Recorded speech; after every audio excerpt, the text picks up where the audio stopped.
Continuamos en nuestra franja informativa. Este es el momento para las opiniones sobre los temas de interés nacional. La economía del país, el manejo del Estado. ¿Qué capacidad tendrá el Ejecutivo, el entrante presidente Mauricio Funes para realizar un trabajo en función social y de todos los proyectos que tiene en el camino? Esa es la gran pregunta y precisamente ese es el tema de análisis cuando falta menos de 15 días o un poquito más de días hábiles para que el nuevo gobierno tome posesión, con cifras que dicen que hay un déficit arriba de los $1.000 millones y la necesidad de préstamos para sufragar ese déficit es lo que vamos a conversar hoy. Juan Héctor Vidal, economista y analista de la realidad económica con nosotros. Gracias por acompañarnos, don Juan Héctor, un gusto tenerlo en este programa. Gracias por la invitación y muy buenos días para los demás televidentes. Hay dos momentos o dos declaraciones que creo que es importante contraponer y pensar a quién creerle. El presidente saca, dice, mire, la situación está bajo control, no hay ningún problema, todo está en orden. Por otro lado, el presidente entrante dice, miren, la situación es difícil, vamos a recibir un gobierno y una economía en recesión y que por lo tanto habrá que hacer muchos movimientos. Se habla, sí, en declaraciones conjuntas de que hay que reorientar todo el presupuesto. ¿Cuál es la realidad de la economía para el Estado salvadoreño, don Juan Héctor? Mire, Rafael, lo primero que hay que aceptar es que siempre que hay un cambio de gobierno, hay temas centrales alrededor del estado de la economía y particularmente del estado de las finanzas públicas. Esto es válido aquí y en países desarrollados. Inclusive lo vimos recientemente en la transición del presidente Obama en los Estados Unidos. Lo que sí queda claro es de que todavía hay una gran nebulosa en torno al estado de las finanzas públicas. Y naturalmente hay dudas razonables sobre las cifras que ha estado planteando el gobierno sobre el crecimiento de la economía.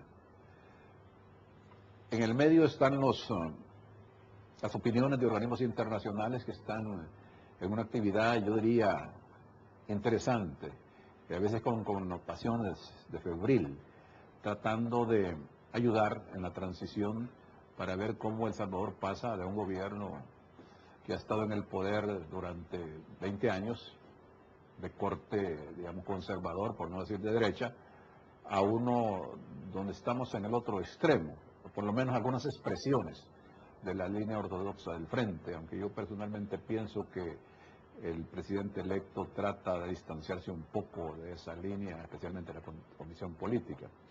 Lo cierto es que aún en el ámbito interno hay enfoques diferentes, no solo en cuanto al monto, por ejemplo, de la deuda, si nos vamos a referir a eso, al déficit, sino en cuanto a la forma de financiarlo. Y aquí es donde, francamente, entran en consideración elementos muy importantes sobre esta nueva dinámica que está formando en el país. Para contarle un caso. Ahí por noviembre, octubre del año pasado, todos los salvadoreños celebramos ese acuerdo político mediante el cual el FMLN, por primera vez, digamos que cedió espacios y se puso de acuerdo con el Partido Arena para negociar un préstamo de 950 millones con el Banco Mundial y el BID, con el propósito de utilizar parte de esos fondos, exactamente 650 millones, para hacer frente a la deuda bonificada que está por vencer en el 2011. Algunos vimos en eso un esfuerzo realmente importante en función del país, pero ya, digamos, hilando más delgado, llegamos algunos a la conclusión de que eso se trataba de un cálculo político muy bien estudiado, porque en ese momento nadie sabía quién podía ganar las elecciones del 15 de marzo. Entonces cualquiera de ellos ha de haber evaluado la posibilidad de acceder al poder, pero con un problema en cierre bastante grave.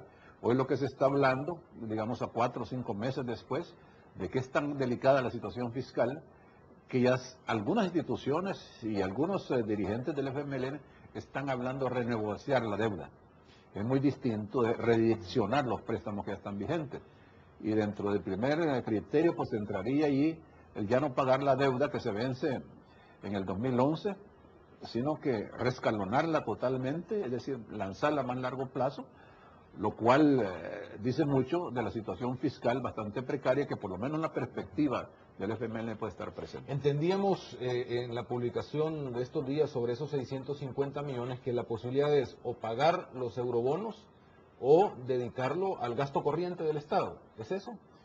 Bueno, ese sería el peor de los mundos, ¿verdad? Si por un lado cambiamos el destino a una deuda que el país la tiene que honrar, porque en estas materias los países tienen que ser muy responsables. Y cambiar el destino de los recursos en términos de 3 meses, bueno, lo que está arreglando ahí, repito, es que el agujero fiscal es muy grande.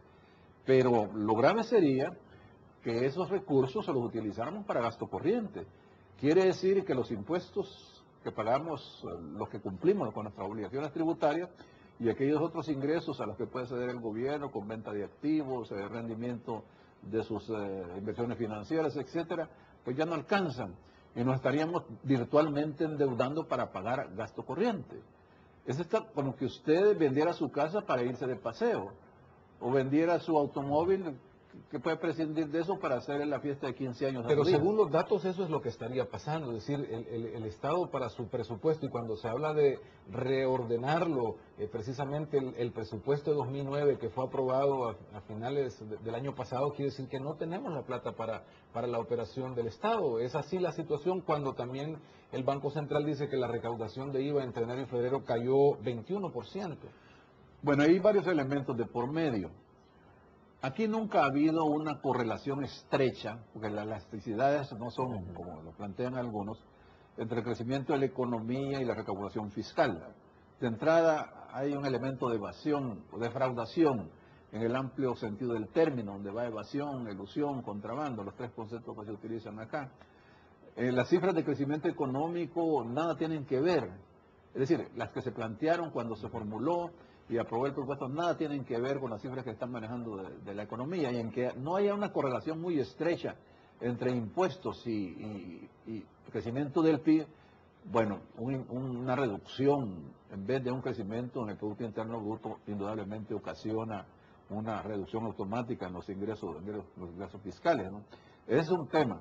Lo otro tiene que ver, Rafael, con algo que para mí es un poco más delicado, porque uno puede equivocar en las cifras de crecimiento y no calcular bien los ingresos del Estado, pero que si se ha ocultado información, que se han estado utilizando recursos que estaban presupuestados para una cosa y se han desviado para otra, entonces es un problema.